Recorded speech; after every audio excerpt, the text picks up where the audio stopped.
ಇದು ಅಷ್ಟು ಲಘುವಾಗಿ ಪರಿಗಣಿಸ್ತಕ್ಕಂಥ ವಿಚಾರ ಅಲ್ಲ. ನಾನು ಹೇಳ್ದಂಗೆ ಸಣ್ಣ ಪುಟ್ಟ ವಹಿವಾಟಿನ ವಿಚಾರ ಅಲ್ಲ. 5,000 ಕೋಟಿ ಇವತ್ತು ಕಂಪ್ಲೀಟಾಗಿ ಮಿಸ್ಮ್ಯಾನೇಜ್ಮೆಂಟ್ ಆಗಿದೆ ಅಂದರೆ ಇದಕ್ಕೆ ನೇರವಾಗಿ ಹೊಣೆಗಾರಿಕೆ ಈ ರಾಜ್ಯ ಸರ್ಕಾರ, ರಾಜ್ಯದ ಮಾನ್ಯ ಮುಖ್ಯಮಂತ್ರಿಗಳು, ಜೊತೆಯಲ್ಲಿ ಫೈನಾನ್ಸ್ ಡಿಪಾರ್ಟ್ಮೆಂಟ್ನ ಅಧಿಕಾರಿಗಳು ಕೂಡ ಇದಕ್ಕೆ ಉತ್ತರ ಕೊಡಬೇಕಾಗ್ತದೆ. ಈ ಸಂದರ್ಭದಲ್ಲಿ ಆ ನಿಟ್ಟಿನಲ್ಲಿ ಕೆಲವೊಂದಷ್ಟು ಡಾಕ್ಯುಮೆಂಟೇಷನ್ಗಳನ್ನ ರೆಡಿ ಮಾಡಿದ್ದೇನೆ, ಒಂದಷ್ಟು ಅಧ್ಯಯನವನ್ನು ಮಾಡಿದ್ದೇನೆ. ಅದನ್ನು ತಮ್ಮ ಮುಂದೆ ಕೂಡ ಇಡಲಿಕ್ಕೆ ಬಯಸ್ತೇನೆ. ಒಂದೊಂದಾಗಿ ಹೇಳಲಿಕ್ಕೆ ಇಷ್ಟಪಡ್ತೇನೆ. ಯೋಜನೆ ಘೋಷಣೆ ಮತ್ತು ಆರಂಭಿಕ ಸರ್ಕಾರಿ ಆದೇಶಗಳು ಅಂದರೆ ಯಾವತ್ತು ಡೇಟ್ಗಳು ಮತ್ತು ಆರ್ಡರ್ಸ್ಗಳು ಎಲ್ಲಿಂದ ಶುರು ಆಯಿತು, ಎಲ್ಲಿಂದ ಜಾರಿ ಆಯಿತು ಈ ಒಂದು ಯೋಜನೆ ಅಂತಕ್ಕಂಥದ್ದು ಡೇಟ್ ಸಮೇತವಾಗಿ ತಿಳಿಸ್ತೇನೆ. 2023 20/05 ಅನುಮೋದನೆ ಆದೇಶ ಆಯಿತು. ಅಲ್ಲಿಂದ ಮತ್ತೆ 2023 ಅಂದರೆ ಮುಂದಿನ ತಿಂಗಳು 6/6 ಅಧಿಕೃತವಾಗಿ ಜಾರಿ ಆದೇಶ ಆಯಿತು. ಮತ್ತೆ 2023 17/7 ಅನುಷ್ಠಾನದ ಮಾರ್ಗಸೂಚಿಯೂ ಕೂಡ ಬಂತು. ಅಲ್ಲಿಂದ ಆಗಸ್ಟ್ 30ನೇ ತಾರೀಕು 2023 ನಗದು ವಿತರಣೆ ಚಾಲನೆ ಆಯಿತು. ಇದಾದಾಗ ಮೈಸೂರಿನಲ್ಲಿ ಒಂದು ದೊಡ್ಡ ಮಟ್ಟದ ಬೃಹತ್ ಸಮಾರಂಭವನ್ನು ಮಾಡ್ತಾರೆ. ಅಂದರೆ ಅಲ್ಲಿ ಮೊದಲನೇ ಕಂತನ್ನು ಬಿಡುಗಡೆ ಮಾಡ್ತಕ್ಕಂಥದ್ದಕ್ಕೆ ಗೃಹಲಕ್ಷ್ಮಿ ಯೋಜನೆಯನ್ನು ಮುಂದಿಟ್ಕೊಂಡು ಅದನ್ನು ಜಾರಿಗೊಳಿಸಿ ಆಗಸ್ಟು 30ನೇ ತಾರೀಕು 2023ರಲ್ಲಿ ಇದು ಮೊದಲನೇ ಕಂತು 2,000 ರೂಪಾಯಿ ಕೊಡ್ತೇವೆ ಅಂತಕ್ಕಂಥದ್ದು ಅಧಿಕೃತವಾಗಿ ಚಾಲನೆಯನ್ನು ಕೊಡ್ತಕ್ಕಂಥದ್ದು ಮೈಸೂರು ಜಿಲ್ಲೆಯಿಂದ ಪ್ರಾರಂಭ ಆಯಿತು. ಈಗ ಇಲ್ಲಿ ಪ್ರಶ್ನೆ ಇರ್ತಕ್ಕಂಥದ್ದು 2023 ಮತ್ತು 24ರ ಸಾಲು ಆಗಸ್ಟ್ ತಿಂಗಳಲ್ಲಿ ಶುರುವಾದಂಥದ್ದು. ನಮ್ಮ ಫೈನಾನ್ಷಿಯಲ್ ಇಯರ್ ಎಂಡ್ ಅಂದರೆ ನಾವು ಮಾರ್ಚ್ವರೆಗೂ ಭಾವಿಸ್ತೇವೆ.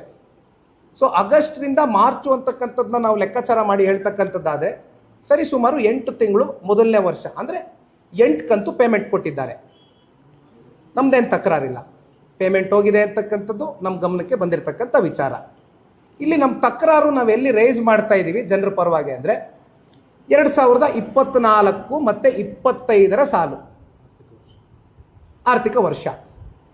ದಯವಿಟ್ಟು ಇದನ್ನು ಭಾಳ ಸೂಕ್ಷ್ಮವಾಗಿ ತಾವು ಪರಿಗಣಿಸಬೇಕು. ಅಂದಾಜು ಆ್ಯಸ್ ಇಟ್ ಈಸು 1,28,00,000 ಮಹಿಳೆಯರು ಫಲಾನುಭವಿಗಳು ಅಂತಕ್ಕಂಥದ್ದು ಪ್ರತಿ ವರ್ಷವೂ ಕೂಡ ಇದೊಂದು ಅಂದಾಜಿನ ಮೇಲೆ ಕೊಡ್ತಾ ಹೋಗ್ತಾ ಇದ್ದಾರೆ.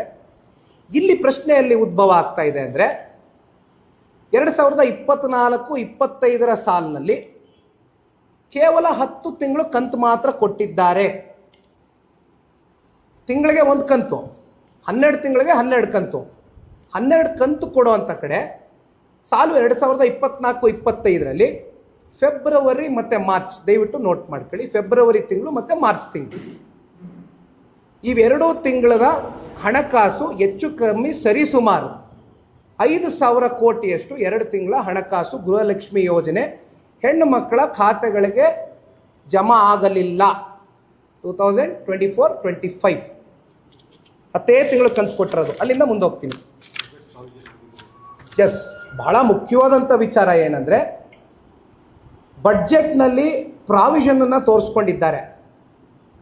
ಆದರೆ ಈ ಬಡ್ಜೆಟ್ನ ಪ್ರಾವಿಷನ್ನ ತೋರಿಸ್ಕೊಂಡಿಯೂ ಕೂಡ ಹಣಕಾಸು 5,000 ಕೋಟಿ ತಲುಪಿಲ್ಲ. ಅಂದರೆ ಐದರ್ ನೀವು ಇದನ್ನು ಕ್ಯಾರಿ ಫಾರ್ವರ್ಡ್ ಮಾಡಿರಬೇಕು, ಇಲ್ಲ ಅಂತ ಹೇಳಿದ್ರೆ ಯಾವಾಗ ಕೊಡ್ತೀವಿ ಅನ್ನೋದಾದರೂ ಹೇಳಬೇಕು, ಅಥವಾ ಈ 5,000 ಕೋಟಿ ಬೇರೆ ಇನ್ಯಾವುದಾದ್ರೂ ಇಲಾಖೆಗೆ ಏನಾದರೂ ವರ್ಗಾವಣೆ ಮಾಡ್ಕೊಂಡಿದ್ದೀರಾ, ಕ್ಯಾಬಿನೆಟ್ಟಲ್ಲಿ ಏನಾದರೂ ಮುನ್ನೆಲೆಗೆ ಬಂದು ಇದೇನಾದರೂ ಚರ್ಚೆ ಮಾಡ್ಕೊಂಡಾಗಿದೆಯಾ, ಇದಿಷ್ಟು ವಿಚಾರದ ಬಗ್ಗೆ ಸರ್ಕಾರ ದಯಮಾಡಿ ನಮ್ಗೆ ಉತ್ತರ ಕೊಡಬೇಕು. ಇಲ್ಲಿಂದ ಅಗೇನ್ ನಾನು ಇನ್ನೊಂದಿಷ್ಟು ವಿವರಗಳನ್ನ ತಿಳಿಸ್ಲಿಕ್ಕೆ ಬಯಸ್ತೇನೆ. 2024-25ನೇ ಸಾಲಿನ ಆರ್ಥಿಕ ಲೆಕ್ಕಾಚಾರದ ವಸ್ತುಸ್ಥಿತಿ ವಿವರಗಳು. ಆರ್ಥಿಕ ಲೆಕ್ಕಾಚಾರದ ಪ್ರಕಾರ ಒಂದು ವರ್ಷಕ್ಕೆ 28,000 ಕೋಟಿ, 28,500 ಕೋಟಿ, ಸ್ಪೆಸಿಫಿಕಲಿ ಹೇಳೋದಾದರೆ 28,608.40 lakhs ಇಲ್ಲಿವರೆಗೂ ಇಷ್ಟು ಸರ್ಕಾರ ಕೊಡಬೇಕಾಗಿತ್ತು. ಆದರೆ 10 ತಿಂಗಳು ಖರ್ಚಾದ ವಾಸ್ತವ ಮೊತ್ತ 23,000 ಕೋಟಿ. 23,000 ಕೋಟಿ ಅಂದರೆ ಅದರಲ್ಲಿ 608.40. ಅಂದರೆ ಎಷ್ಟೋಯ್ತು ಇಲ್ಲಿಗೆ? ನಿಮ್ಮ ಲೆಕ್ಕಾಚಾರ ನಮ್ಮ ಲೆಕ್ಕಾಚಾರದಲ್ಲಿ 5,000 ಕೋಟಿ ಮಿಸ್ ಆಯಿತು. ಎಲ್ಲೋಯ್ತು 5,000 ಕೋಟಿ? ಎಲ್ಲೋಯ್ತು? ಫೆಬ್ರವರಿ ಮಾರ್ಚ್ ತಿಂಗಳಲ್ಲಿ ಕೊಡಬೇಕಾದಂಥ 5,000 ಕೋಟಿ ಸಾಲು 2024-25 ಗಡಿಯಲ್ಲಿ. ಅದನ್ನು ಎಲ್ಲಿ ವರ್ಗಾಯಿಸಿದ್ದೀರಿ? ಎಲ್ಲಿ ಹೋಗಿದೆ? ಎಲ್ಲಿ ಮಾಯ ಆಗಿದೆ? ಯಾರು ತೇಗಿದರೆ? ದಯವಿಟ್ಟು ಸರ್ಕಾರ ಇದಕ್ಕೆ ಉತ್ತರ ಕೊಡಬೇಕು ಅನ್ನೋ ಒಂದು ನಿಟ್ಟಿನಲ್ಲಿ ಪಕ್ಷದ ವತಿಯಿಂದ ಹಾಸನ ವಿಧಾನಸಭಾ ಕ್ಷೇತ್ರದ ಶಾಸಕರು ಮಾನ್ಯ ಸ್ವರೂಪ್ ಪ್ರಕಾಶ್ರವರ ಕಡೆಯಿಂದ ಚುಕ್ಕಿ ಗುರುತಲ್ಲಿದ್ದ ಪ್ರಶ್ನೆ ಸಂಖ್ಯೆ ನಂಬರು ಹೇಳ್ತೇನೆ, 2053. ನಮ್ಮ ಸ್ವರೂಪ್ ಪ್ರಕಾಶ್ರವರು ಹಾಸನ ಜಿಲ್ಲೆಯ ಶಾಸಕರು ಪ್ರಶ್ನೆ ಕೇಳಿದ್ದಾರೆ. 20/8/2025 20/8/2025 ಪ್ರಶ್ನೆ ಕೇಳಿದ್ದಾರೆ. ಅವರ ಪ್ರಶ್ನೆಗೆ ದಯವಿಟ್ಟು ಇದು ನಮ್ಮ ಸ್ವರೂಪ್ ಪ್ರಕಾಶ್ ಅವರು ಕೇಳಿರ್ತಕ್ಕಂಥ ಪ್ರಶ್ನೆ 2053 ನಂಬರ್, ಪ್ರಶ್ನಾವಳಿ ನಂಬರ್.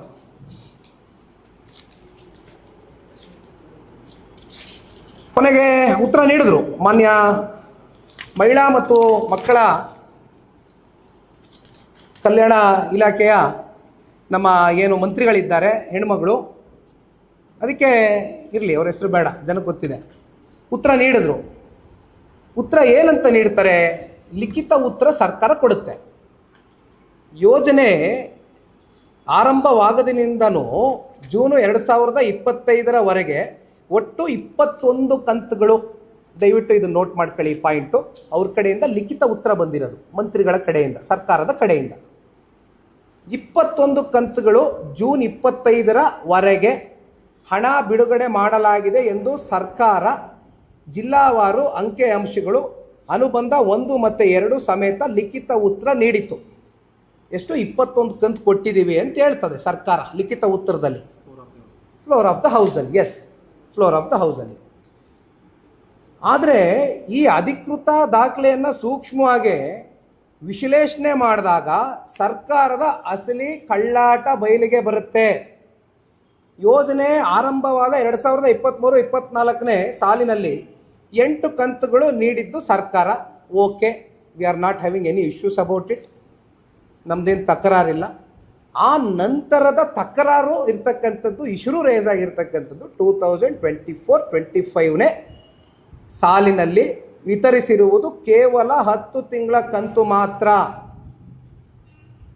ಸೊ ಅಲ್ಲಿಗೆ ಅವ್ರು ಹೇಳಿದ್ದೇನು, 21 ತಿಂಗಳು ಕಂತು ಕೊಟ್ಟಿದ್ದೇವೆ ಅಂತಕ್ಕಂಥದ್ದು ಲಿಖಿತ ಉತ್ತರದ ಮೂಲಕ ಸರ್ಕಾರ ಕೊಟ್ಟಿರ್ತಕ್ಕಂಥ ಆನ್ಸರ್. ಬಟ್ ಆದರೆ ಇಲ್ಲಿ ಮಿಸ್ ಆಗಿರ್ತಕ್ಕಂಥ ಆ 2 ತಿಂಗಳು ಕಂತನ್ನು ಅವರು ಹೇಳ್ದಿರ ಅದನ್ನು ಒಳಗಡೆನೆ ಮುಚ್ಚಿಟ್ಕೊಂಡು ಫ್ಲೋರ್ ಆಫ್ ದ ಹೌಸಲ್ಲಿ ಸದನದ ಒಳಗಡೆ ನಿಂತ್ಕೊಂಡು ಕನ್ಸರ್ನ್ಡ್ ಮಿನಿಸ್ಟರು, ಸರ್ಕಾರ ಇದು ಸುಳ್ಳನ್ನು ಹೇಳಿರ್ತಕ್ಕಂಥದ್ದು. ಬಹುಶಃ ಈ ನಾಡಿನ ಹೆಣ್ಣುಮಕ್ಕಳಾಗಲಿ ತೆರಿಗೆದಾರರಾಗಲಿ ಯಾರು ಕೂಡ ಇದನ್ನು ಕ್ಷಮಿಸ್ತಕ್ಕಂಥ ಒಂದು ವಿಚಾರ ಅಲ್ಲ. ಕಾರಣ ಇದು 1 ರೂಪಾಯಿ ಅಲ್ಲ, 2 ರೂಪಾಯಿ ಅಲ್ಲ, 5,000 ಕೋಟಿಯಷ್ಟು ಮಿಸ್ಮ್ಯಾನೇಜ್ಮೆಂಟ್ ಆಗಿದೆ. It's A huge amount. ಇದಾದ ನಂತರ ಬೆಳಗಾವಿಯಲ್ಲಿ ಅಧಿವೇಶನ ನಡೆಯುತ್ತೆ, ತಮಗೆ ಗೊತ್ತಿದೆ. ಬೆಳಗಾವಿ ಅಧಿವೇಶನದಲ್ಲೂ ಕೂಡ ಇಶ್ಯೂ ರೇಸ್ ಆಗುತ್ತೆ. ಇಶ್ಯೂ ರೇಸ್ ಮಾಡಿದಂಥದ್ದು ವಿರೋಧ ಪಕ್ಷದ ನಾಯಕರು ಕೂಡ ಇದ್ದರು ಸದನದಲ್ಲಿ, ಅವರು ಕೂಡ ಚರ್ಚೆ ಮಾಡಿದ್ರು. ಅವ್ರ ಜೊತೆಯಲ್ಲಿ ನಮ್ಮ ಮಿತ್ರ ಪಕ್ಷದ ಭಾರತೀಯ ಜನತಾ ಪಾರ್ಟಿಯ ನಮ್ಮ ಮಹೇಶ್ ತೆಂಗಿನಕಾಯಿ ಅವರು, ಅವ್ರಿಗೆ ಈ ಸಂದರ್ಭದಲ್ಲಿ ನಾನು ಅಭಿನಂದನೆ ಸಲ್ಲಿಸಲಿಕ್ಕೆ ಬಯಸ್ತೇನೆ. ಅವರಲ್ಲಿ ಇದ್ದಂಥ ಕೆಲವೊಂದಷ್ಟು ರಾಜ್ಯದ ಹೆಣ್ಮಕ್ಳ ಪರವಾದಂಥ ಅನುಮಾನಗಳು ಏನು ಕಾಡ್ತಾ ಇತ್ತು, ಅವರು ಪ್ರಶ್ನೆಯನ್ನು ಕೇಳ್ತಾರೆ. ಕೊಡಿ ಅಣ್ಣ ಅವ್ರದ್ದು ಒಂದು. ಮಹೇಶ್ ತೆಂಗಿನಕಾಯಿ ಅವರು ಭಾರತೀಯ ಜನತಾ ಪಾರ್ಟಿಯ ಶಾಸಕರು. ಅವರು ನಾಡಿನ ಹೆಣ್ಮಕ್ಳ ಪರವಾಗಿ ಪ್ರಶ್ನೆ ಕೇಳ್ತಾರೆ. ಇದು ಯಾರಿಗೆ ಕೇಳ್ತಾರೆ? ಫೈನಾನ್ಸ್ ಡಿಪಾರ್ಟ್ಮೆಂಟಿಗೆ ಕೇಳ್ತಾರೆ, ACSಗೆ ಕೇಳ್ತಾರೆ. ಯಾವ ಒಂದು ಫೈನಾನ್ಸ್ ಡಿಪಾರ್ಟ್ಮೆಂಟ್ನ ಪ್ರಧಾನ ಕಾರ್ಯದರ್ಶಿಗಳಿದ್ದಾರೆ, ACSಗೆ ಪ್ರಶ್ನೆ ಕೇಳ್ತಾರೆ, ಹಲವಾರು ಪ್ರಶ್ನೆಗಳನ್ನ ಕೇಳ್ತಾರೆ. ಆ ಪ್ರಶ್ನೆ ಕೇಳಿದ್ದು ಯಾವಾಗ ಇವರು ಅಂದರೆ, ಒಂದು ನಿಮಿಷ ಅಣ್ಣ, ಡೇಟ್ ಒಂದು ನಿಮಿಷ, ಅವ್ರ ಪ್ರಶ್ನೆ ಕೇಳಿ ಡೇಟ್ ಹೇಳಿ. ಡಿಸೆಂಬರ್ ತಿಂಗಳು 9/12/2025 ಈಗ ನಾವು ಎಲ್ಲಿ ಬಂದು ನಿಂತಿದ್ದೀವಿ? ಹೆಚ್ಚು ಕಮ್ಮಿ 5.5 ತಿಂಗಳವರೆಗೂ ನಾವು ಬಂದು ಮುಂದೆ ದಾಟಿದ್ದೀವಿ. ಪ್ರಶ್ನೆ ಯಾವಾಗ ಕೇಳಿದ್ರು? ಕಳೆದ ವರ್ಷ ಡಿಸೆಂಬರ್ ತಿಂಗಳಲ್ಲಿ ಮಹೇಶ್ ತೆಂಗಿನಕಾಯಿ ಅವರು ಪ್ರಶ್ನೆಯನ್ನು ಕೇಳ್ತಾರೆ. ಅವರ ಒಂದು ಪ್ರಶ್ನೆಗೆ, ಅವರು ಕೇಳಿದಂಥ ಪ್ರಶ್ನೆಗೆ ನಿಮ್ಮಲ್ಲಿ ಸ್ಪಷ್ಟತೆ ಇತ್ತು ಅನ್ನೋದಾದರೆ ಇದು ಪಬ್ಲಿಕ್ ಡೊಮೈನ್ನಲ್ಲಿ ಕೂಡ ರಿಲೀಸ್ ಮಾಡಬೇಕಾಗಿರ್ತಕ್ಕಂಥ ಡಾಕ್ಯುಮೆಂಟು. ನಿಮ್ಮ ಮನೆಯಲ್ಲಿ ಮುಖ್ಯಮಂತ್ರಿಗಳ ಕಚೇರಿಯಲ್ಲಿ ಕೂತ್ಕೊಂಡು ಇಟ್ಕೊಳ್ತಕ್ಕಂಥ ಡಾಕ್ಯುಮೆಂಟೇಶನ್ ಅಲ್ಲ ಇದು. ಯಾತಕ್ಕೋಸ್ಕರ ಫ್ರಮ್ ದ ಪಾಸ್ಟ್ 5.5 ಮಂತ್ಸ್ ನೀವು ಯಾತಕ್ಕೋಸ್ಕರ ಇದನ್ನು ಮುಚ್ಚಿಟ್ಕೊಂಡಿದ್ದೀರಿ? ಯಾತಕ್ಕೋಸ್ಕರ ಸರ್ಕಾರದ ಆ ಇಲಾಖೆಯ ಅಧಿಕಾರಿಗಳು ಮಾನ್ಯ ಮುಖ್ಯಮಂತ್ರಿಗಳ ಆದಿಯಾಗಿಯೂ ನಾನು ಕೇಳ್ತಾ ಇರ್ತಕ್ಕಂಥದ್ದು, ಅಂಥದ್ದು ಏನು ನಡೆದೋಗಿದೆ ಅಂತ 5.5 ತಿಂಗಳು ನಿಮಗೆ ಸಮಯ ಬೇಕು ಉತ್ತರ ಕೊಡ್ತಕ್ಕಂಥದ್ದಕ್ಕೆ. ದಯಮಾಡಿ ನಮ್ಗೆ ವಿಚಾರ ತಿಳಿಸ್ಬೇಕು. ಏನಂಥದ್ದು ಅಲ್ಲಿ ಒಳಗಡೆ ಅಂಥದ್ದು ಏನು ನಡೆದೋಗಿದೆ, ಎಲ್ಲೋಗಿದೆ ಆ ದುಡ್ಡು? ಸೊ ಇದೆಲ್ಲ ಆಯಿತು. ಇನ್ನೊಂದು ಬಹಳ ಮುಖ್ಯವಾದಂಥ ಅಂಶ, ಬೆಳಗಾವಿ ಅಧಿವೇಶನದಲ್ಲಿ ಪ್ರಶ್ನೆ ಉದ್ಭವ ಆದಾಗ again on the floor of the house ಮಾನ್ಯ ಮಂತ್ರಿಗಳು, ಈ ಸಂಬಂಧಪಟ್ಟಂಥ ಇಲಾಖೆಯ ಮಂತ್ರಿಗಳು ಒಂದು ವಿಚಾರ ಹೇಳ್ತಾರೆ. ಆರಂಭದಲ್ಲಿ ತಾಂತ್ರಿಕ ಕಾರಣಗಳನ್ನು ನೀಡಿದರೂ ದಾಖಲೆಗಳು ತೀವ್ರ ಒತ್ತಡದ ನಂತರ ಮಾನ್ಯ ಸಚಿವರು ಸದನದಲ್ಲಿ ಅಧಿಕೃತವಾಗಿ ಹೇಳುವಂತಹ ವಿಚಾರ. ಹೌದು, ಆರ್ಥಿಕ ಇಲಾಖೆಯಿಂದ ನಮಗೆ ಸಕಾಲದಲ್ಲಿ ರೊಕ್ಕ ಬ್ರ್ಯಾಕೆಟಲ್ಲಿ ಹಣ ಬಿಡುಗಡೆಯಾಗದ ಕಾರಣ ಆ 2 ತಿಂಗಳು, ಹಾಗೆ ನೋಟ್ ಮಾಡ್ಕೊಳ್ಳಿ, ಫೆಬ್ರವರಿ ಆ್ಯಂಡ್ ಮಾರ್ಚ್ ಕಂತುಗಳು ಹಣ ಫಲಾನುಭವಿಗಳಿಗೆ ಪಾವತಿಯಾಗದೇ ಇರುವುದು ನಿಜ. On the floor of the house ಮಾನ್ಯ ಸಚಿವರು ಆ ಹೆಣ್ಣುಮಕ್ಕಳನ್ನ ಪ್ರತಿನಿಧಿಸ್ತಾ ಇರ್ತಕ್ಕಂಥ ಆ ಮಹಾತಾಯಿ ಒಪ್ಕೊಂಡಿರ್ತಕ್ಕಂಥ ವಿಚಾರ ಇದು on the floor of the house. ಇಲ್ಲಿಂದ ಮುಂದಕ್ಕೆ ಹೋಗೋಣ. ಎಸ್, ಅಫ್ಕೋರ್ಸ್ ಆರ್ಥಿಕ ಇಲಾಖೆಗೆ ಪತ್ರ ಬರೆದ್ರು, ಅಲ್ಲಿಂದ ಇಲ್ಲಿವರೆಗೂ ಕೂಡ ಯಾವುದೇ ಉತ್ತರಗಳು ಸಿಕ್ಕಿಲ್ಲ. ಸೊ ಇಲ್ಲಿ ನೋಡೋಣ, ನಾನು ವೆರಿ ಸಿಂಪಲ್ ಆಗಿ ಕೇಳ್ತಕ್ಕಂಥ ಪ್ರಶ್ನೆ ಇಷ್ಟೇ. ಮಾನ್ಯ ಮುಖ್ಯಮಂತ್ರಿಗಳು ಈ 5,000 ಕೋಟಿ ಎಲ್ಲಿಗೆ ಹೋಗಿದೆ ಅಂತಕ್ಕಂಥದ್ದು ದಯಮಾಡಿ ಉತ್ತರವನ್ನು ಕೊಡಬೇಕು, ಲೆಕ್ಕವನ್ನು ಕೊಡಬೇಕು. ಮಾನ್ಯ ಸಿದ್ದರಾಮಣ್ಣ ಅವರೇ, ದಯವಿಟ್ಟು ನಾಡಿನ 1,28,00,000 ಜನ ಫಲಾನುಭವಿಗಳು ಮಹಿಳೆಯರು ಅಂತ ನೀವು ಗುರುತಿಸಿರ್ತಕ್ಕಂಥ ತಾಯಂದ್ರಗಳ ಪರವಾಗಿ ನಿಮಗೆ ಪ್ರಶ್ನೆಯನ್ನು ಹಾಕಲಿಕ್ಕೆ ಬಯಸ್ತೇನೆ. ತೆರಿಗೆದಾರರ ಪರವಾಗಿ ನಿಮಗೆ ಪ್ರಶ್ನೆಯನ್ನು ಕೇಳಲಿಕ್ಕೆ ಬಯಸ್ತೇನೆ. ದಯವಿಟ್ಟು ನಮ್ಮ ತೆರಿಗೆಯ ದುಡ್ಡು ಎಲ್ಲಿಗೆ ಹೋಯಿತು, ಯಾತಕ್ಕೋಸ್ಕರ ಕಳೆದ 1 ವರ್ಷ ಆದರೂ ಕೂಡ ಇಲ್ಲಿವರೆಗೂ ನೀವು ಉತ್ತರ ಕೊಡ್ತಕ್ಕಂಥದ್ದಕ್ಕೆ ನೀವಾಗಲಿ ನಿಮ್ಮ ಫೈನಾನ್ಸ್ ಡಿಪಾರ್ಟ್ಮೆಂಟ್ನ ಅಧಿಕಾರಿಗಳಾಗಲಿ ಇಲ್ಲಿಯವರೆಗೂ ಕೂಡ ಯಾಕೆ ಒಂದು ಸ್ಪಷ್ಟತೆಯನ್ನು ವ್ಯಕ್ತಪಡಿಸ್ತಾ ಇಲ್ಲ ಸಾರ್ವಜನಿಕವಾಗಿ? ಇದ್ರ ಒಳಗಡೆ ಇರ್ತಕ್ಕಂಥ ವಿಚಾರಗಳಾದರೂ ಏನು? ಬಡ್ಜೆಟ್ನಲ್ಲಿ ನೀವು ಘೋಷಣೆ ಮಾಡಿಕೊಂಡಂಥ ಹಣವನ್ನು ನೀವು ಎಲ್ಲಿಗೆ ಹೋಯಿತು, ಅದನ್ನು ಕ್ಯಾರಿ ಫಾರ್ವರ್ಡ್ ಮಾಡ್ಕೊಂಡಿದ್ದೀರಾ, ಎಲ್ಲಿ ಮಾಯ ಆಯಿತು, ಅಥವಾ ಕೊಡೋದೇ ಇಲ್ವಾ, ಕೊಡ್ತೀರಾ, ಮುಂದಿನ ತಿಂಗಳು ಕೊಡ್ತೀರಾ, ಇಲ್ಲಿವರೆಗೂ ಯಾಕೆ ಕೊಟ್ಟಿಲ್ಲ? ಇವೆಲ್ಲ ವಿಚಾರದ ಬಗ್ಗೆ ದಯಮಾಡಿ ಸಿದ್ದರಾಮಣ್ಣ ಅವರು ನಮಗೆ ಲೆಕ್ಕ ಕೊಡಬೇಕು. ದಯಮಾಡಿ ಲೆಕ್ಕ ಕೊಡಿ ಸಿದ್ದರಾಮಣ್ಣ ಅವರೇ. ನಮ್ಮ ಪ್ರಶ್ನೆ ಇಷ್ಟೇ.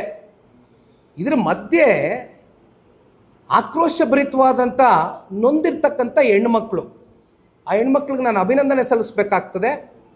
ಒಂದು PILನ ಹಾಕಿದ್ದಾರೆ, ಹೈಕೋರ್ಟು ಆ PIL ಅಕ್ಸೆಪ್ಟ್ ಮಾಡಿದೆ. ಬಹುಶಃ ಒಂದು ರಾಜಕೀಯ ಪಕ್ಷವಾಗಿ ನಮ್ಮ ನಿಲುವು, ನಮ್ಮ ನಡೆಗಳು, ರಾಜಕೀಯವಾದಂಥ ಹೋರಾಟಗಳನ್ನ ಈ ಒಂದು ವಿಚಾರಕ್ಕೆ ಸಂಬಂಧಪಟ್ಟಂತೆ ಜನತಾದಳ ಪಕ್ಷ ಭಾಳ ಗಟ್ಟಿ ನಿಲುವಿಂದ ನಾಡಿನ ಹೆಣ್ಮಕ್ಳ ಪರವಾಗಿ, ತೆರಿಗೆದಾರರ ಪರವಾಗಿ ಮಾಡ್ತಕ್ಕಂಥದ್ರಲ್ಲಿ ಎರಡನೇ ಪ್ರಶ್ನೆ ಎಲ್ಲ ಮಾಡ್ತೇವೆ. ಜೊತೆಯಲ್ಲಿ ಆ ನೊಂದಿರ್ತಕ್ಕಂಥ ಹೆಣ್ಮಕ್ಳು ಇವತ್ತು ಒಂದು PIL ಏನು ಹಾಕಿದ್ದಾರೆ, ಆ ಹೆಣ್ಮಕ್ಳಿಗೂ ಕೂಡ ಈ ಸಂದರ್ಭದಲ್ಲಿ ಅಭಿನಂದನೆ ಸಲ್ಲಿಸಲಿಕ್ಕೆ ಬಯಸ್ತೇನೆ. ಒಟ್ಟಾರೆಯಾಗಿ ಕಾನೂನಾತ್ಮಕವಾದಂಥ ಹೋರಾಟಕ್ಕೆ ಹೆಣ್ಮಕ್ಳು ಕೈ ಇಟ್ಟಿರ್ತಕ್ಕಂಥದ್ದು, ಕಾನೂನಿನ ಅಡಿಯಲ್ಲಿ ಬಹುಶಃ ಮುಂದೆ ಸರ್ಕಾರ ಯಾವ ರೀತಿ ಇದಕ್ಕೆ ಉತ್ತರ ಕೊಡಬೇಕು ಅಂತಕ್ಕಂಥದ್ದು ನ್ಯಾಯಾಧೀಶರು ಚಾಟಿ ಬೀಸ್ತಾರೆ ಅಂತಕ್ಕಂಥದ್ದು ನಾನು ಭಾಳ ಗಂಭೀರವಾಗಿ ನಂಬ್ಕೊಂಡಿದ್ದೇನೆ. ಹಾಗಾಗಿ ಇವತ್ತಿನ ವಿಚಾರ ಇದಾಗಿತ್ತು.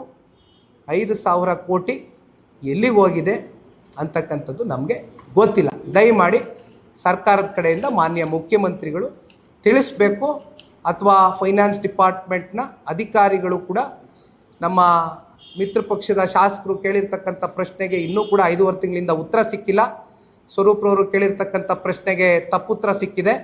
ಆದರೆ ನಿಜವಾಗ್ಲೂ ಇಲ್ಲಿ ನಡೆದಿರ್ತಕ್ಕಂಥ ವಾಸ್ತವ ಸ್ಥಿತಿ ಏನಿದೆ ಅಂತಕ್ಕಂಥದ್ದನ್ನು ದಯಮಾಡಿ ಕನ್ನಡ ನಾಡಿನ ಜನತೆಗೆ ತಿಳಿಸಿ, ವಿಶೇಷವಾಗಿ ನಮ್ಮ ತಾಯಂದಿರಿಗೆ ತಿಳಿಸ್ಬೇಕು ಅಂತಕ್ಕಂಥದ್ದು ಈ ಸಂದರ್ಭದಲ್ಲಿ ಪಕ್ಷದ ಕಡೆಯಿಂದ ನಾವೆಲ್ಲರೂ ಕೂಡ ಭಾಳ ಗಂಭೀರವಾಗಿ ಒತ್ತಡವನ್ನು ಹಾಕಲಿಕ್ಕೆ ಬಯಸ್ತೀವಿ.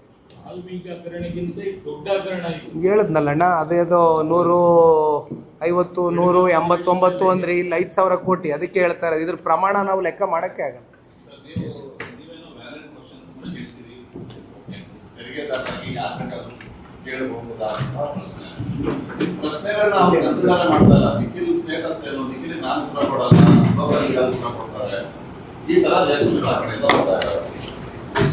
ಸರ್, ನನ್ನ ಸ್ಟೇಟಸ್ಸು ಕರ್ನಾಟಕದಲ್ಲಿ ಹುಟ್ಟಿರ್ತಕ್ಕಂಥ ಹುಡುಗ, ಕನ್ನಡದ ನೆಲ ಜಲ ಭಾಷೆಯ ಬಗ್ಗೆ ಅತಿಯಾದಂಥ ಅಭಿಮಾನ ಇಟ್ಕೊಂಡಿರ್ತಕ್ಕಂಥ ಹುಡುಗ, ಸರ್ಕಾರಕ್ಕೆ ತೆರಿಗೆ ಮೂಲದಲ್ಲಿ ತೆರಿಗೆನೂ ಕೂಡ ಕಟ್ತಾ ಇರ್ತಕ್ಕಂಥ ಹುಡುಗ. ನನ್ನ ಸ್ಟೇಟಸ್ ಇಷ್ಟೇ, ಕನ್ನಡ ನಾಡಿನಲ್ಲಿ ಹುಟ್ಟಿದ್ದೀನಿ, ಕನ್ನಡ ನಾಡಿನ ಜನತೆಯ ಪರವಾಗಿ ಅವ್ರದ್ದು ಯಾವುದೇ ಸಮಸ್ಯೆಗಳಿರಲಿ, ಸಂಕಷ್ಟಗಳಿರಲಿ, ಸರ್ಕಾರಗಳು ಮಾಡ್ತಕ್ಕಂಥ ಯಾವುದೇ ಹಗರಣಗಳಿರಲಿ, ತಪ್ಪುಗಳಿರಲಿ, ಇವೆಲ್ಲವೂ ಕೂಡ ಎತ್ತಿಡಿತಕ್ಕಂಥದ್ದಕ್ಕೆ ಒಬ್ಬ ಕನ್ನಡ ನಾಡಿನ ಸಾಮಾನ್ಯ ಪ್ರಜೆಯಾಗಿ, ಬ್ರ್ಯಾಕೆಟಲ್ಲಿ ಕಾಮನ್ ಮ್ಯಾನ್ ಆಗಿ ಕೇಳಲಿಕ್ಕೆ ಬಯಸ್ತೇನೆ. ದಯವಿಟ್ಟು ಕಾಮನ್ ಮ್ಯಾನ್ಗೂ ಉತ್ತರ ಕೊಡಬೇಕಾಗ್ತದೆ. ಕಾಮನ್ ಮ್ಯಾನ್ಗೆ ಉತ್ತರ ಕೊಡಬೇಕಾಗಿರೋದು ನೀವು. ಕಾಮನ್ ಮ್ಯಾನು ನಿಮ್ಮನ್ನು CM, DCM 136 ಶಾಸಕರನ್ನ ಗೆಲ್ಲಿಸ್ತಕ್ಕಂಥದ್ದಕ್ಕೆ ಇದೇ ಕನ್ನಡ ನಾಡಿನ 7 ಕೋಟಿ ಕನ್ನಡಿಗರ ಒಂದು ಆಶೀರ್ವಾದ ಇತ್ತು. ಹಾಗಾಗಿ ನಾನು ಅವ್ರ ಪರವಾಗಿ ಒಬ್ಬ ಕಾಮನ್ ಮ್ಯಾನ್ ಆಗಿ ಕೇಳ್ತಾ ಇದ್ದೀನಿ. This is my status sir.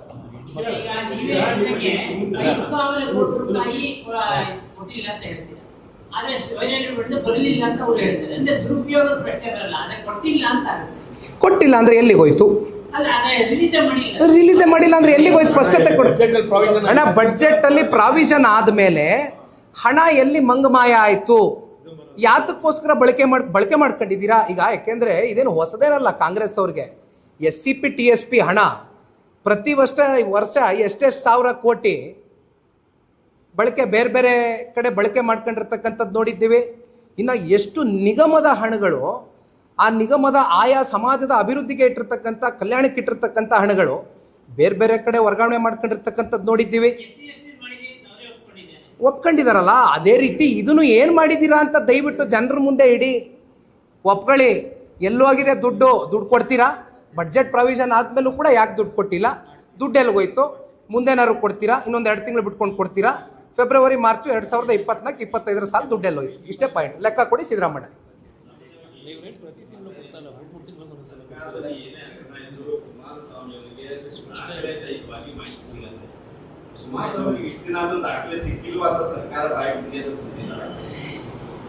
ಸರ್ಕಾರ ನೋಡಿ ಅಣ್ಣ, ದಪ್ಚರ್ಮದ ಸರ್ಕಾರ.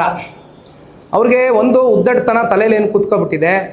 ಅಪ್ಪ ನೆನ್ನೆ ಮೊನ್ನೆ ಎಲ್ಲ ನಿಖಿಲ್ ಕುಮಾರಸ್ವಾಮಿ ಸ್ಟೇಟಸ್ ಬಗ್ಗೆ ಪ್ರಶ್ನೆ ಮಾಡಿದಂಥ ವ್ಯಕ್ತಿಗೆ 136 ಜನ ಗೆದ್ದುಬಿಟ್ಟಿದ್ದಾರೆ, ಮ್ಯಾಸಿವ್ ಮೆಜಾರಿಟಿ ಇಟ್ಕೊಬಿಟ್ಟಿದ್ದೀವಿ ನಾವು, ಇದು ಇದೇ ರೀತಿ ಇರುತ್ತೆ ಅಂತಕ್ಕಂಥ ಪಾಪ ತಪ್ಪು ಪರಿಕಲ್ಪನೆಯಲ್ಲಿ ಬದುಕ್ತಾ ಇದ್ದಾರೆ.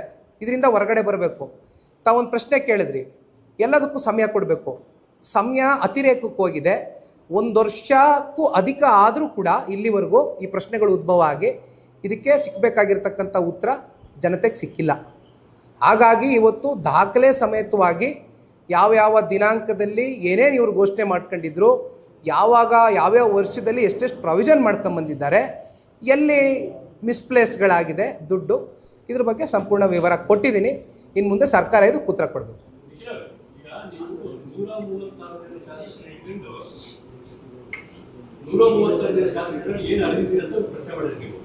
ಅದಕ್ಕೆ ಪ್ರತಿಕ್ರಿಯೆ ಬಹಳ ಸೂಕ್ಷ್ಮ ಪ್ರತಿಕ್ರಿಯೆ ಅವ್ರು ಏನ್ ಹೇಳ್ತಾರೆ, ಅವ್ರಿಗೆ ಸಾಂವಿಧಾನಿಕ ಹುದ್ದೆ ಇಲ್ಲ, ಜೊತೆಗೆ ಅವರು ಪಕ್ಷದ ಅಧ್ಯಕ್ಷರಾಗಿ ಆದ್ಮೇಲೆ ಉತ್ತರ ಕೊಡ್ತಾರೆ. ಇಲ್ಲ ನಮ್ಗೆ ಉತ್ತರ ಕೊಡ್ತಾರೆ. ಸರ್, ಒಂದು ಕೆಲಸ ಮಾಡೋಣ. ಜನತಾದಳ ಪಕ್ಷ ಏನು ಅರ್ದಿದ್ಯೋ ಅರ್ದಿಲ್ವೋ, ಒಂದು ಪ್ರಾದೇಶಿಕ ಪಕ್ಷ ಆಗಿ ಪಾಪ ಅವರೇ ಹೇಳಿದ್ರು 17, 18, 19 ಸ್ಥಾನಕ್ಕೆ ಬಂದಿದ್ದೀರಾ ಅಂತ. ಸರ್, ಈಗ ಹೊಸದಾಗೆ ಸೋಷಿಯಲ್ ಮೀಡಿಯಲ್ಲಿ ಒಂದು ದೊಡ್ಡ ಸಂಚಲನ ಸೃಷ್ಟಿಯಾಗಿದೆ, ತಾವು ನೋಡಿರ್ಬೇಕು ಒಂದು 2-3 ದಿನದಿಂದ. ಕಾಕ್ರೋಚ್ ಜನತಾ ಪಾರ್ಟಿ ಅಂತ ಅಲ್ವಾ? ಒಂದು ಕೆಲಸ ಮಾಡಲಿ, ಅವ್ರಿಗೆ ಹೊಸದಾಗೆ ಪಾರ್ಟಿ ಕಟ್ಟಿ ಅಂತಕ್ಕಂಥದ್ದನ್ನ ನಾನು ಅವ್ರ ಮೇಲೆ ಒತ್ತಡ ಹಾಕಕ್ಕೆ ಹೋಗಲ್ಲ. ಯಾಕೆಂದರೆ ಪಾರ್ಟಿ ಕಟ್ಟೋದು ಸುಲಭ ಅಲ್ಲ. ಅದು ಮಾನ್ಯ ಮುಖ್ಯಮಂತ್ರಿಗಳು ಕೇಳಿದ್ರು ಕೂಡ ಬಹುಶಃ ಅವರೇ ಉತ್ತರ ಕೊಡ್ತಾರೆ. ಅದಕ್ಕೆ ಪಾರ್ಟಿ ಕಟ್ಟಿ ಚುನಾವಣೆ ಟೈಮಲ್ಲಿ ಅದನ್ನು ಬಿಟ್ಟು ಹೋಗಿ ಇನ್ನೊಂದು ಪಾರ್ಟಿಗೆ ಜಾಯ್ನ್ ಆದಂಥದ್ದು ಮಾನ್ಯ ಮುಖ್ಯಮಂತ್ರಿಗಳು. ಪಾಪ ಅವ್ರ ಬಗ್ಗೆ ಈಗ ಚರ್ಚೆ ಬೇಡ. ಈಗ ಇಲ್ಲಿರ್ತಕ್ಕಂಥ ಪ್ರಶ್ನೆ ಒಂದೇ, ಕಾಕ್ರೋಚ್ ಪಾರ್ಟಿ ಅಂತ ಹುಟ್ಟಿದೆಯಲ್ಲ, ಸೋಷಿಯಲ್ ಮೀಡಿಯಾ ಇವತ್ತೇನು ಭಾಳ ಒಂದು ದೊಡ್ಡ ಮಟ್ಟದಲ್ಲಿ ಸಂಚಲನ ಸೃಷ್ಟಿಯಾಗಿದೆ. ಹೆಂಗಿದ್ರು INDI ಮಿತ್ರಕೂಟದಿಂದ ಆಚೆ ಬಂದಾಯಿತು, ಹೊರಗಡೆ ಬಂದಾಯಿತು, ಹೆಜ್ಜೆ ಇಟ್ಟಾಯಿತು. ಅಲ್ಲೆಲ್ಲೋ ತಮಿಳ್ನಾಡಿನಲ್ಲಿ DMK ಜೊತೆಗೆ ಕೈ ಜೋಡಿಸಿದ್ರಿಂದ ಹೆಂಗೋ ಒಂದು 5 ಸೀಟು ಗೆದ್ಕೊಂಡು ಗೌರವ ಉಳಿಸ್ಕೊಂಡ್ರು ಪಾಪ. ಈಗ ಕೊನೆಗೆ ಅವ್ರಿಗೂ ಚೂರಿ ಚುಚ್ಚಿ ಅಲ್ಲಿ TVK ಜೊತೆ ಸೇರ್ಕೊಂಡಾಯಿತು, ಅದರಿಂದ ಹೊರಗಡೆ ಹಾಕಾಯ್ತು ಅವ್ರನ್ನ. ಹೌದಲ್ವಾ? ಒಂದು ಕೆಲಸ ಮಾಡೋಣ, ಪ್ರಾದೇಶಿಕ ಪಕ್ಷ ಕಟ್ಟಿ ಅಂತ ಆ ಒತ್ತಡಕ್ಕೆ ನಾನು DCM ಅವ್ರನ್ನ ಸಿಕ್ಸೋದಿಲ್ಲ. ಕಾಕ್ರೋಚ್ ಪಾರ್ಟಿಗೆ ಅಧ್ಯಕ್ಷ ಆಗ್ಬಿಡ್ಲಿ. ಅಧ್ಯಕ್ಷ ಆಗಿ 2028 ಚುನಾವಣೆಯಲ್ಲಿ ಅವರ ಅಧ್ಯಕ್ಷತೆಯಲ್ಲಿ ಒಂದು 50 ಸೀಟ್ ಗೆದ್ದು ತೋರಿಸ್ಲಪ್ಪ. ಯಾರು? DCM ಅವರು ಕಾಕ್ರೋಚ್ ಪಾರ್ಟಿಗೆ ಅಧ್ಯಕ್ಷರಾಗಿ ಅಲ್ಲಾಗ್ಬಿಡ್ಲಿ ಸರ್. ನಮ್ಗೆ ಕೇಳಿದ್ರಲ್ಲ, ಪ್ರಾದೇಶಿಕ ಪಕ್ಷ 17 ಸೀಟು, 1 ಸೀಟು, 2 ಸೀಟು ಅಂತಾರಲ್ಲ.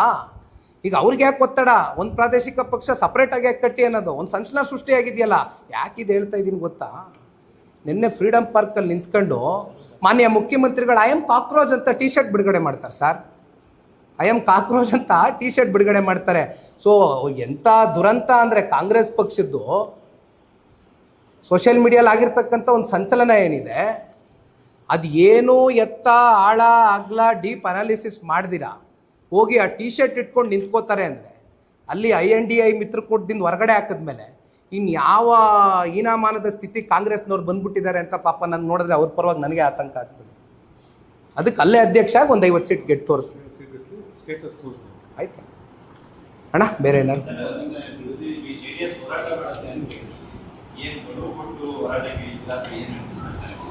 ಖಂಡಿತ ಗಡುವು ಕೊಟ್ಟು ಹೋರಾಟ ಮಾಡೇ ಮಾಡ್ತೀವಿ. ಇದು ರಾಜ್ಯಾದ್ಯಂತ ಎಲ್ಲ ಜಿಲ್ಲೆಗಳಲ್ಲೂ ಕೂಡ ಕರೆ ಕೊಡ್ತೀವಿ.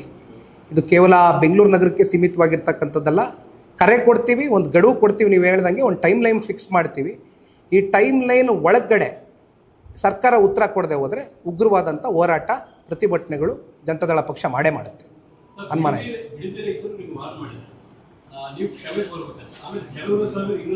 ಬಿಡದಿ ರೈತರು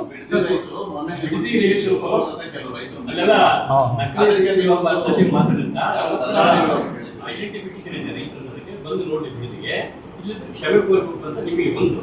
ಎರಡನೇದು ಕುಮಾರಸ್ವಾಮಿ ಚಲುವರಸ್ವಾಮಿ ನಿನ್ನೆ ಒಂದು ಚಾಲೆಂಜ್ ಮಾಡಿದ್ದಾರೆ. ಆದರೆ ರೈತರ ಕ್ಷಮೆ ಕೋರಬೇಕು, ಯಾಕಂದ್ರೆ ರೈತರ ಬಗ್ಗೆ ಬಹಳ ಅವರ ಆತ್ಮಹತ್ಯೆ, ರೈತರ ಆತ್ಮಹತ್ಯೆ ಬಗ್ಗೆ ಬಹಳ ಕೇವಲವಾಗಿ ಮಾತಾಡಿದ್ದಾರೆ ಅಂತ ಚಲುವರಸ್ವಾಮಿ ಕಾಮೆಂಟ್ ಮಾಡಿದ್ದಾರೆ. ಈ ಒಂದು ಪ್ರಾಜೆಕ್ಟು ಸನ್ಮಾನ್ಯ ಕುಮಾರಣ್ಣ ಅವರ ಕನಸಿನ ಕೂಸು ಅಂತಕ್ಕಂಥದ್ದನ್ನ ಕಾಂಗ್ರೆಸ್ನವ್ರು ಇವತ್ತೇನು ಹೇಳ್ಕೊಂಡು ಓಡಾಡ್ತಾ ಇದ್ದಾರೆ. ಹೌದು, ಸತ್ಯ. ಈ ಪ್ರಾಜೆಕ್ಟು ಕುಮಾರಣ್ಣನ ಕನಸಿನ ಕೂಸೆ ಆಗಿತ್ತು.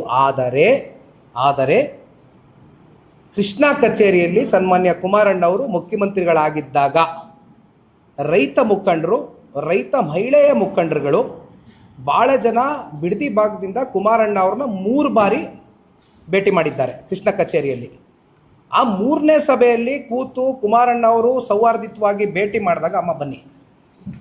ಮಾಡಿದಾಗ ಅಂತಿಮವಾಗಿ ಕುಮಾರಣ್ಣ ಅವರು ಒಂದು ವಿಚಾರ ನಿನ್ನೆ ಅಲ್ಲ ಹಲವಾರು ಬಾರಿ ಹೇಳಿದ್ದಾರೆ. ನಿನ್ನೆ ನಾನು ಯಾವುದೋ ಒಂದು ಮಾಧ್ಯಮದಲ್ಲಿ ಒಬ್ಬ ರೈತ ಮುಖಂಡರು ಇದ್ರ ಬಗ್ಗೆ, ನಮ್ಮ ಬೈರ್ಮಂಗಲ ಕೆಂಚಗಾರನಹಳ್ಳಿಯಲ್ಲಿ ಇವತ್ತು ರೈತರು ಹಲವಾರು ದಿನದಿಂದ ಏನು ಪ್ರತಿಭಟನೆ ಮಾಡ್ತಾ ಇದ್ದಾರೆ, ಅವರು ಕೂಡ ಅದನ್ನು ಅಕ್ನಾಲೆಡ್ಜ್ ಮಾಡ್ತಾರೆ. ಅವರೇನು ಹೇಳ್ತಾರೆ, 3ನೇ ಸಭೆಗೆ ನಾನು ಬಂದ್ವಿ, ಅಲ್ಲಿ ಒಂದು ರೈತ ಮಹಿಳೆ, ನೋಡಪ್ಪ ನಮ್ಮ ಭಾವನೆಗಳು ಅಡಗಿದೆ ಇಲ್ಲಿ ಮುಖ್ಯಮಂತ್ರಿಗಳೇ, ಜೊತೆಯಲ್ಲಿ ನಮಗೆ ಮುಂದೆ ಏನು ಮಾಡಬೇಕು ಅಂತಕ್ಕಂಥ ದಿಕ್ಚೋರಿಸೋದಿಲ್ಲ. ದಯವಿಟ್ಟು ಅಕ್ವಿಸಿಷನ್ನ ಇಲ್ಲಿ ಕೈ ಬಿಡಿ, ಈ ಪ್ರಾಜೆಕ್ಟ್ನ ಕೈ ಬಿಡಿ ಅಂತ ಹೇಳಿದಂಥ ಸಂದರ್ಭದಲ್ಲಿ ಕುಮಾರಣ್ಣ ಅವರು ಅವ್ರ ಸೌಜನ್ಯತೆ ಬೆಳೆಸ್ಕೊಂಡಿದ್ರು. ರೈತರು ಹೇಳ್ತಕ್ಕಂಥ ವಿಚಾರಗಳೇನಿತ್ತು ಅದನ್ನು ಸೂಕ್ಷ್ಮವಾಗಿ ಮಂದಟ್ಟು ಮಾಡ್ಕೊಂಡು ಕುಮಾರಣ್ಣ ಅವರು ಆ ವಿಚಾರಕ್ಕೆ ಸಂಬಂಧಪಟ್ಟಂತೆ ಆ ಪ್ರಾಜೆಕ್ಟ್ನ ಡ್ರಾಪ್ ಮಾಡ್ತಕ್ಕಂಥದ್ದಕ್ಕೆ ಕುಮಾರಣ್ಣ ಅವರು ತೀರ್ಮಾನ ಮಾಡ್ತಾರೆ. ಆದರೆ ಇಲ್ಲಿ ಇದೇ ಮಾನ್ಯ DCM ಅವ್ರು ಏನು ಹೇಳ್ತಾರೆ ನೋಡಿ ಸಾರ್, ಇಲ್ಲಿ HDK DK ಪ್ರತಿಷ್ಠೆ ಪ್ರಶ್ನೆ ಅಲ್ಲ, ಪ್ರತಿಷ್ಠೆಗೆ ಹೋಗೋದು ಬೇಡ. ಇಲ್ಲಿರ್ತಕ್ಕಂಥದ್ದು ರೈತರ ಬದುಕಿನ ಜೊತೆ ಚೆಲ್ಲಾಟ ಆಡ್ತಕ್ಕಂಥದ್ದು ಬೇಡ. 80% ರೈತರು ಒಪ್ಕೊಬಿಟ್ಟಿದ್ದಾರೆ ಅಂತ DCM ಅವ್ರು ಏನು ಹೇಳ್ತಾರೆ, ರೈತರೇ ಇಲ್ಲ ರೀ ಅಲ್ಲಿ, ಯಾರ್ರೀ ಇದ್ದಾರೆ, ಕೃಷಿನೇ ಮಾಡ್ತಾ ಇಲ್ಲ ಅಲ್ಲಿ, ಯಾವ ರೈತರು ಇದ್ದಾರೆ ಅಂತಕ್ಕಂಥದ್ದು ಕೇಳಿದ್ದು DCM ಅವರು. DCM ಉತ್ತರ ಕೊಡ್ಬೇಕು ಅಲ್ಲಿ ಹೋಗ್ಬಿಟ್ಟು. ಬೈರ್ಮಂಗಳ, ಕೆಂಚಕಾರನಹಳ್ಳಿ, ಹೊಸೂರು, ಇನ್ನೊಂದು 8 ತಳ್ಳಿ ಭಾಗದಲ್ಲಿ ಏನು ರೈತರಿದ್ದಾರೆ, DCM ಅವರು ಏನಾದರೂ ಇವ್ರನ್ನ ಕನ್ಸಲ್ಟ್ ಮಾಡಿದಾರಾ, ಕನ್ಸಲ್ಟ್ ಅಕ್ವಿಸಿಷನ್ ಕೈ ಹಾಕಿದಾರಾ, ಅಧಿಕಾರಿಗಳೇನಾದ್ರು ಜಿಲ್ಲಾಡಳಿತ ಹೋಗಿ ಏನಾದರೂ ಹಳ್ಳಿಗಳಲ್ಲಿ ಸಭೆ ಮಾಡಿದಾರಾ ರೈತರ ಜೊತೆ, ಏನಪ್ಪ ಇದ್ರ ಮಾಡೋದ್ರಿಂದ ನಿಮ್ಗೆ ಒಪ್ಪಿಗೆ ಎಷ್ಟು ಜನ ಇದ್ದಾರೆ, ಎಷ್ಟು ಪರ್ಸೆಂಟೇಜ್ ಒಪ್ಕೋತೀರಿ, ಎಷ್ಟು ಜನ ಇದನ್ನು ವಿರೋಧಿಸ್ತೀರಿ ಅಂತ ಹೇಳಿದಾರಾ? ನಾನು ಮಾಡೇ ತಿರ್ತೀನಿ. ನನ್ನ ಪ್ರತಿಷ್ಠೆ ಪ್ರಶ್ನೆ, ರೈತರೇ ಇಲ್ಲ ಅಲ್ಲಿ, ಕೃಷಿ ಮಾಡ್ತಾ ಇರ್ತಕ್ಕಂಥವ್ರು ಯಾರೂ ಇಲ್ಲ. ಸರ್, ನಾನೊಂದು ಪ್ರಶ್ನೆ ಕೇಳ್ತೀನಿ. ಫಲವತ್ತಾದಂಥ ಜಮೀನು, ಫಲವತ್ತಾದಂಥ ಭೂಮಿ, ಒಂದು ವರ್ಷ ಇಡೀ ಮಳೆ ಆಗಲಿಲ್ಲ ಅಂದರೂ ಹಸಿರುವಾಗಿರ್ತದೆ, ಹಸಿರು ಕ್ರಾಂತಿ ಇರ್ತಕ್ಕಂಥ ಜಿಲ್ಲೆ ನಮ್ಮದು. ನಾನು ಚಿಕ್ಕ ವಯಸ್ಸಿಂದ ಹುಟ್ಟು ಬೆಳೆದಿರ್ತಕ್ಕಂಥ ಜಾಗ ಅದು, ನನ್ನ ಕಣ್ಣಾರೆ ನೋಡ್ಕೊಂಡು ಬಂದಿದ್ದೀನಿ. ನೀವು ಅಕ್ವಿಸಿಷನ್ ಮಾಡಬೇಕಾ? ಬಂಜರ್ ಭೂಮಿ ಸಿಗೋದಿಲ್ವೇ? ಕೃಷಿಗೆ ಯೋಗ್ಯ ಇಲ್ಲದೆ ಇರ್ತಕ್ಕಂಥ ಭೂಮಿ ಹುಡ್ಕೋಕ್ಕಾಗೋದಿಲ್ವೇ? ಇದೇ ಬೇಕಾ ಜಮೀನು? ಆಯ್ತಪ್ಪ, KDBಯಿಂದ ನನಗಿರ್ತಕ್ಕಂಥ ಮಾಹಿತಿ ಪ್ರಕಾರ 1.5 ಲಕ್ಷಕ್ಕೂ ಹೆಚ್ಚು ಎಕರೆ ಅಕ್ವಿಸಿಷನ್ ಆಗಿದೆ. ಅಕ್ವಿಸಿಷನ್ ಆದ ನಂತರ ಅದರಲ್ಲಿ ಬಳಕೆ ಎಷ್ಟಾಗಿದೆ? ಕಮರ್ಷಿಯಲ್ ಪರ್ಪಸ್ಗೆ ಎಷ್ಟು ಯೂಸ್ ಮಾಡಿದ್ದೀರಿ? ಇಂಡಸ್ಟ್ರೀಸ್ನ ಎಷ್ಟು ತಗೊಂಬಂದಿದ್ದೀರಿ? ಎಷ್ಟು ಜನಕ್ಕೆ ಉದ್ಯೋಗ ಸೃಷ್ಟಿ ಮಾಡಿದ್ದೀರಿ? DCM ಹೇಳ್ತಾ ಇರ್ತಕ್ಕಂಥದ್ದೇನು? ಓಹೋ, ವಿಷನ್ ಅಂತೆ. ಅವ್ರ ವಿಷನ್ನು ಹಿಂಗೆ ಬಂದುಬಿಟ್ರೆ ಅಲ್ಲೆಲ್ಲ ಉದ್ಯೋಗ ಬಂದ್ಬಿಡುತ್ತಂತೆ. ರೀ, ನಾನೊಂದು ಮಾತು ಕೇಳ್ತೀನಿ ರೀ, ಒಂದು ಪ್ರಾದೇಶಿಕ ಪಕ್ಷದ ಒಬ್ಬ ಯುವ ಕಾರ್ಯಕರ್ತನಾಗಿ. ಒಂದು ಕೆಲಸ ಮಾಡಿರಿ, ಸರ್ಕಾರ ನಿಮ್ಮದೇ ಅಲ್ವಾ ಇರೋದು, 50% ಸ್ಥಳೀಯರಿಗೆ ಉದ್ಯೋಗ ಅವಕಾಶ ಕಡ್ಡಾಯವಾಗಿ ಕೊಡಲೇಬೇಕು ಅಂತಕ್ಕಂಥ ಒಂದು ಕಾನೂನು ತೊಗೊಂಬನ್ರಿ ಸರ್ಕಾರದ ಕಡೆಯಿಂದ. ಈಗಿರ್ತಕ್ಕಂಥ ಹಲವಾರು ಕಂಪ್ನಿಗಳಿದೆ, ಖಾಸಗಿ ಕಂಪ್ನಿಗಳು, ನಾನು ಹೆಸರು ಹೇಳಕ್ಕೆ ಹೋಗೋದಿಲ್ಲ. ಎಲ್ಲ ಸುತ್ತಮುತ್ತ ಇರೋವಂಥ ನಮ್ಮ ರಾಮನಗರ ಜಿಲ್ಲೆ ಹುಡುಗರುಗಳ ಪರಿಸ್ಥಿತಿ ಏನಾಗಿದೆ ಗೊತ್ತಾ? ದಿನ ಬೆಳಗ್ಗೆ ಇದ್ರೆ ಏನು ಹೇಳ್ತಾರೆ ಗೊತ್ತಾ? ಬಂದು ಅಣ್ಣ 1 ವರ್ಷಕ್ಕೆ ಲೀಸ್ ಬೇಸಿಸಿಗೆ ತಗೊಂಡಿದ್ರು, ಟೆಂಪ್ರವರಿ ಬೇಸಿಸು, ಈಗ ಕಿತ್ತಾಕ್ತೀನಿ ಅಂತಾರೆ, ಎದುರಿಸ್ತಾರೆ. ನಾವೇನು ತಪ್ಪು ಮಾಡಿಲ್ಲ, ದಯವಿಟ್ಟು ಪರ್ಮನೆಂಟ್ ಮಾಡಿಸ್ಕೊಡಿ ಅಂತ ಬರ್ತಾರಲ್ಲ. ಇಷ್ಟೆಲ್ಲ ಮಾತಾಡೋ DCM ಪರ್ಮನೆಂಟ್ ಮಾಡಿಸ್ಕೊಡಕ್ಕೆ ಕೇಳ್ರಿ. 50% ಸ್ಥಳೀಯರಿಗೆ ಉದ್ಯೋಗ ಕೊಡಲೇಬೇಕು ಅಂತಕ್ಕಂಥ ಕಡ್ಡಾಯ ಒಂದು ಕಾನೂನು ತಗೊಬರಕ್ಕೆ ಕೇಳ್ರಿ. ಸರ್ಕಾರ 136 ಅಲ್ರಿ. ನಮ್ಮ ಥರ ಸಮ್ಮಿಶ್ರ ಸರ್ಕಾರದ ಒತ್ತಡಗಳಿತ್ತ ಪಾಪ ಮುಖ್ಯಮಂತ್ರಿಗಳಿಗೆ, ಉಪಮುಖ್ಯಮಂತ್ರಿಗಳಿಗೆ. ಏನು ಮಾತಾಡ್ತಾರೆ? ಸೌಜನ್ಯತೆ ಇದೆಯಾ ಅವ್ರಿಗೆ? ರೈತರ ಜೊತೆ ಕೂತ್ಕೊಂಡು ಒಂದು ಸಭೆ ಮಾಡಿದಾರಾ? ಯಾವ ಸಭೆ ಅದು? ಮೊನ್ನೆ ಮಾಡಿದ ಸಭೆ. ಅಣ್ಣ, ಒಂದು ಕೆಲಸ ಮಾಡೋಣ, ಉಪಮುಖ್ಯಮಂತ್ರಿಗಳಿಗೆ ಏನಾದರೂ ಸಮಯ ಇದ್ದರೆ, ಉಪಮುಖ್ಯಮಂತ್ರಿಗಳಿಗೆ ಏನಾದರೂ ನಿಜವಾದಂಥ ಕಾಳಜಿ ನಮ್ಮ ರೈತರ ಪರವಾಗಿದ್ದರೆ ದಯವಿಟ್ಟು ಹಳ್ಳಿಗಳಿಗೆ ಒಂದ್ಸಲಿ ಬರಲಿ. ನಿಖಿಲ್ ಕುಮಾರಸ್ವಾಮಿ ಟೈಮ್ ಕೊಡ್ತಾನೆ ಕಾಮನ್ ಮ್ಯಾನ್ ಆಗಿ. ನನಗೆ ಆ ಹುದ್ದೆ ಬೇಕಾಗಿಲ್ಲ. ಕಾಮನ್ ಮ್ಯಾನ್ ಆಗಿ, ಒಬ್ಬ ಕನ್ನಡಿಗನಾಗಿ, ಆ ಜಿಲ್ಲೆಯ ಒಬ್ಬ ಮಗನಾಗಿ ಹುಟ್ಟಿಲ್ಲ ನಾನಲ್ಲಿ. ಆದರೆ ಭಾವನೆಗಳಿದೆ ರಾಮನಗರ ಜಿಲ್ಲೆ ಜನತೆ ಜೊತೆ. ನಾ ಬರ್ತೀನಿ. ಟೈಮ್ ಫಿಕ್ಸ್ ಮಾಡ್ತಾರ DCM ಅವರು, ಬರ್ತಾರ, ಸೌಹಾರ್ದಯುತವಾಗಿ ರೈತರನ್ನೆಲ್ಲ ಹಳ್ಳಿಗಳಿಗೆ ಹೋಗೋಣ, ಭೇಟಿ ಮಾಡೋಣ, ಕೇಳೋಣ, ಅವ್ರ ಕನ್ಸಲ್ಟ್ ಅಕ್ವಿಸಿಷನ್ ತಗೊಳ್ಳೋಣ, ಬರ್ತಾರ, ನಾನು ರೆಡಿ ಇದ್ದೀನಿ. ಇನ್ನೇನು ಮಾತಾಡ್ತೀನಿ ಸರ್? 1 ನಿಮಿಷ ಹೇಳ್ತೀನಿ ಕೇಳಿ ಸರ್. ಕುಮಾರಸ್ವಾಮಿ ಅವ್ರಿಗೆ ಚಾಲೆಂಜ್ ಮಾಡೋದಿರಲಿ, ರೈತರಿಗೆ ಉತ್ತರ ಕೊಡಬೇಕು. ಸಮಸ್ಯೆ ಉದ್ಭವ ಆಗಿರೋದಿರಲಿ. ಕುಮಾರಸ್ವಾಮಿ ಅವ್ರು ಯಾಕೆ ಚರ್ಚೆ ಮಾಡ್ತಾ ಇದ್ದಾರೆ? ರೈತರ ಪರವಾಗಿ ಚರ್ಚೆ ಮಾಡ್ತಾ ಇದ್ದಾರೆ. ನಾನು ಹೇಳ್ತಾ ಇರೋದೇನು, ನಡೀರಿ ರೈತರ ಸಂಕಷ್ಟ ಕೇಳೋಣ, ಆಲ್ಸೋಣ. ಏನು ಪ್ರಪಂಚ ಮುಳುಗೋಗಲ್ಲ. DCM ಕುರ್ಚಿ ಇನ್ನೂ 2 ವರ್ಷ ಇರ್ತದೆ.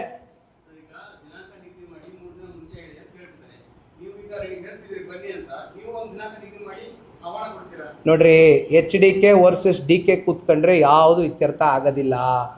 ಇಲ್ಲಿ ಇರ್ತಕ್ಕಂಥದ್ದು ರೈತರ ಜೊತೆ ಸಂವಾದ ಆಗಬೇಕು, ಚರ್ಚೆ ಆಗಬೇಕು, ಅವರ ಅಭಿಪ್ರಾಯಗಳು ಸಂಗ್ರಹಣೆ ಮಾಡಬೇಕು. ಅದಾಗಿಲ್ಲ. ಅದೇ ರೈತರು ಆಕ್ರೋಶಭರಿತವಾಗಿ ಹಲವಾರು ಯೂಟ್ಯೂಬ್ ಚಾನೆಲ್ಗಳಲ್ಲಿ ಹೋಗ್ತಾವ್ರೆ, ನೋಡ್ತಾ ಇದ್ದೀನಿ. ಏನೇನು ಮಾತಾಡ್ತಾವ್ರೆ ರೈತರು ನೋಡಿದ್ದೀನಿ. ನಿಮ್ಮ ಮಾಧ್ಯಮನೇ ಎಷ್ಟೋ ಮಾಧ್ಯಮಗಳು ಹೋಗಿ ಪ್ರಶ್ನೆ ಕೇಳಿದಿರಿ. ಏನು ಹೇಳ್ತಾ ಇದ್ದಾರೆ ಅವರೆಲ್ಲ? ನಮ್ಮ ಭಾವನೆಗಳಿದೆ ಇಲ್ಲಿ. ನಮ್ಮ ತಾತ ಅಜ್ಜಿ ಅಜ್ಜನ ಇಲ್ಲಿ ಮಣ್ಣು ಮಾಡಿದ್ದೀವಿ. ಕೊನೆಗೆ 10 ಗುಂಟೆನೋ 15 ಗುಂಟೆನೋ 20 ಗುಂಟೆನೋ, ಉದಾಹರಣೆಗೆ ಗುಂಟೆ ಲೆಕ್ಕದಲ್ಲಿ ಮಾತಾಡೋದಾದರೆ, ಎಕರೆಗೆ ಅದೆಷ್ಟು ಅಕ್ವಿಸಿಷನ್ಗೆ 2 ಕೋಟಿ ರೂಪಾಯಿ ಪರಿಹಾರ ಕೊಡ್ತೀವಿ ಅಂತ ಹೇಳಿದಾರಲ್ಲ. ಏನು ಸರ್? ಎಷ್ಟು ಅಣ್ಣ? 2 ಎಷ್ಟು? What ever the XYZ amount. ಅವತ್ತು ಕುಮಾರಣ್ಣವರು ಒಂದು ಅಮೌಂಟ್ ಹೇಳಿದರು, ಪರಿಹಾರ ಕೊಡ್ತೀನಿ ಅಂತ. ಅವತ್ತಿನ ಲೆಕ್ಕಾಚಾರಕ್ಕೆ ಅದಾದ ಮೇಲೆ ಮೊದಲನೇ ಬಾರಿ ರಾಜ್ಯದಲ್ಲಿ ಸಿದ್ದರಾಮಣ್ಣ ಅವ್ರ ಸರ್ಕಾರ 13-18ರ ಮಧ್ಯೆ ಬಂದಾಗ ಇದೇ ಈಗಲ್ಟನ್ ಇಶ್ಯೂ ಕುಮಾರಣ್ಣ ಅವರು 16 ಬಾರಿ ಹೇಳಿದ್ದಾರೆ. ಅವ್ರನ್ನ ಟಾರ್ಗೆಟ್ ಮಾಡ್ಕೊಂಡು ಕ್ಯಾಬಿನೆಟಲ್ಲಿ ನೀವೇ ತಾನೇ ಹೊರಡಿಸಿದ್ದು. ಎಷ್ಟು ಕಟ್ಟಿದ್ರಪ್ಪ ಅವತ್ತು, ಎಷ್ಟು ಹೇಳಿದ್ರಪ್ಪ ಕಟ್ಟಿ ಅಂತ ಈಗಲ್ಟನ್ಗೆ 13-18ರಲ್ಲಿ 12 ಕೋಟಿ ಒಂದು ಎಕರೆಗೆ. ಅವ್ರಿಗೆ ನೀವೇ ಹೇಳ್ದವರು, ನಿಮ್ಮ ಸರ್ಕಾರನೇ ಇತ್ತಿದ್ದು, ನೀವೇ ನಿಗದಿ ಮಾಡಿರೋ ಬೆಲೆ. ಈಗ 2 ಕೋಟಿನಾ? ಈಗ 2 ಕೋಟಿನ ಅವತ್ತು 2006ರಲ್ಲಿ, 2013ರಲ್ಲಿ, 2026ರಲ್ಲಿ ಎಲ್ಲಿಗೆ ಬಂದು ನಿಂತಿದ್ದೀವಿ? ಎಷ್ಟಾಗಿರ್ಬೇಕು ಬೆಲೆ? ಅಷ್ಟೇನಾ ಹಂಗಾರೆ ಬೆಲೆ ಕಟ್ಟೋದು?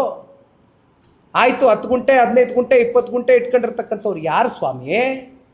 ಸಣ್ಣ ರೈತರು ಕಣ್ರಿ, ಹೈನುಗಾರಿಕೆ ಮಾಡ್ಕೊಂಡು, ಹಸ ಸಾಕೊಂಡು, ಕರ ಸಾಕೊಂಡು, ಮೇಕೆ ಸಾಕೊಂಡು ಹೆಂಗೋ ಕನಿಷ್ಠ ಪಕ್ಷ ಗೌರವಿತವಾಗಾದರೂ ಬದುಕ್ತಾವ್ರೆ. ಬಿಟ್ಬಿಡಿ ಬದುಕಕ್ಕೆ. 10 ಗುಂಟೆ 15 ಗುಂಟೆ 20 ಗುಂಟೆಗೆ ನೀವು ಕೊಡ್ತಕ್ಕಂಥ ಜುಜುಬಿ ದುಡ್ಡಲ್ಲಿ ಅವ್ರು ಏನಾದ್ರು ಬೆಂಗಳೂರು ಹೊರವಲಯದಲ್ಲಿ ಎಷ್ಟು ದಿನ ಬಂದು ಬದುಕ್ಬೋದು? ಎಲ್ಲಿಗೆ ಹೋಯ್ತಾರೆ? ಅವ್ರನ್ನ ಎಲ್ಲಿ ಎತ್ತಂಗಡಿ ಮಾಡ್ತೀರಿ? ಇದೇ ನೋಡ್ರಿ, ಇದೇ ಇಂಡಸ್ಟ್ರಿಯಲ್ ಟೌನ್ಶಿಪ್ ನೀವು ಮಾಡಬೇಕು ಅಂದರೆ ನಾನು ಒಂದು ಸಲಹೆ ಕೊಡ್ತೀನಿ ರೀ. ಕಲ್ಯಾಣ ಕರ್ನಾಟಕ, ಕಿತ್ತೂರು ಕರ್ನಾಟಕ, ಮಧ್ಯ ಕರ್ನಾಟಕದಲ್ಲಿ ಗೂಳೆ ಹೋಗ್ತಕ್ಕಂಥವ್ರನ್ನ, ವಲಸೆ ಬರ್ತಕ್ಕಂಥವ್ರನ್ನ ದಯವಿಟ್ಟು ತಡೆಗಟ್ರಿ. ಯಾಕಪ್ಪ ಅಲ್ಲಿ ಬಂಜರ್ ಭೂಮಿಗಳಿಲ್ವಾ? ಅಲ್ಲೆಲ್ಲ ಫಲವತ್ತಾದಂಥ ಜಮೀನು ಕೈ ಹಾಕ್ಬೇಡ್ರಿ. ಮತ್ತೆ ನಾನು ಹೇಳ್ತಾ ಇದ್ದೀನಿ, ರೈತರಿಗೆ ನೋವು ಕೊಡಬೇಡ್ರಿ, ರೈತರಿಗೆ ಗೌರವಿತವಾಗಿ ಬದುಕಕ್ಕೆ ಬಿಡ್ರಿ. ಫೈಂಡ್ ಔಟ್ ಮಾಡಿರಿ, ಬಂಜರ್ ಭೂಮಿಗಳ ಕೈ ಹಾಕ್ರಿ, ಕೊಡ್ರಿ. ಕಲ್ಯಾಣ ಕರ್ನಾಟಕದಲ್ಲಿ ಇಂಡಸ್ಟ್ರಿ ತಗೊಂಬರ್ರಿ, ಉದ್ಯೋಗ ಸೃಷ್ಟಿ ಮಾಡಿರಿ. ಯಾಕ್ರಿ ಅವ್ರ ಪಾಪ ಇಲ್ಲಿಗೆ ಬರಬೇಕು? ಯಾಕ್ರಿ ಗುಳೆ ಹೋಗ್ಬೇಕು ಅವರು? ಯಾಕ್ರಿ ವಲಸೆ ಹೋಗ್ಬೇಕು ಅವರು? ಏನು ಬರೀ ಇಲ್ಲೇನಾ? ರಾಮನಗರ ಜಿಲ್ಲೆ ಹೆಸರು ಚೇಂಜ್ ಮಾಡಿಬಿಟ್ಟೆ, ಪ್ರತಿಷ್ಠೆ ನಾನು ಮಾಡೇ ತೀರ್ತೀನಿ, ಪ್ರತಿಷ್ಠೆ GBIT ಸೋ ಕಾಲ್ಡ್.